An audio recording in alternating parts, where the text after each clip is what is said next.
तो ये कहानी है अंजलि की और एक शादी में छिपे हुए एक सच की। चलिए एक कहानी के जरिए इस बुनियादी सवाल को समझते हैं।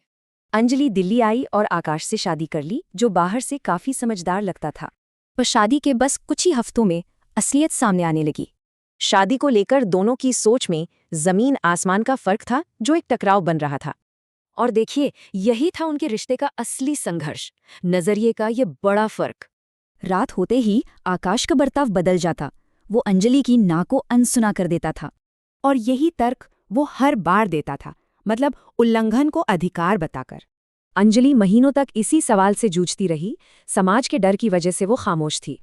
फिर एक दिन उसने हिम्मत करके अपनी एक दोस्त को सब कुछ बता दिया, जो वकील थी। उसकी दोस्त की बातों ने उसे एक नई सोच दी, एक अलग नजरिया दिया। सहमति का यही आइडिया अंजलि को अपनी ताकत वापस पाने में मदद करता है। और उसी रात अंजलि ने हिम्मत जुटाई और आकाश का सामना किया। आकाश को तो यकीन ही नहीं हुआ, वो फिर से पति होने का हक जताने लगा। पर इस बार अंजलि शांत थी। उसने साफ साफ अपनी सीमाएं बता दी। और जिसे आकाश अपना हक समझ रहा था, अंजलि ने उसे उसका असली नाम दिया।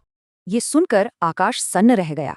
उसने कभी सोचा भी नहीं था कि वो कुछ गलत कर रहा है। इसके बाद अंजलि ने अपने लिए कुछ बहुत जरूरी और साफ कदम उठाए। देखिए, ये कहानी सिर्फ अंजलि की नहीं, बल्कि उन हजारों लोगों की है जो अपनी आवाज खो देते हैं। अंजलि का सफर हमें शादी, सहमति और आजादी के बारे में बहुत कुछ सिखाता है। अंजलि की असली जीत आकाश को बदलना नहीं, बल्कि खुद को आजाद करना थी।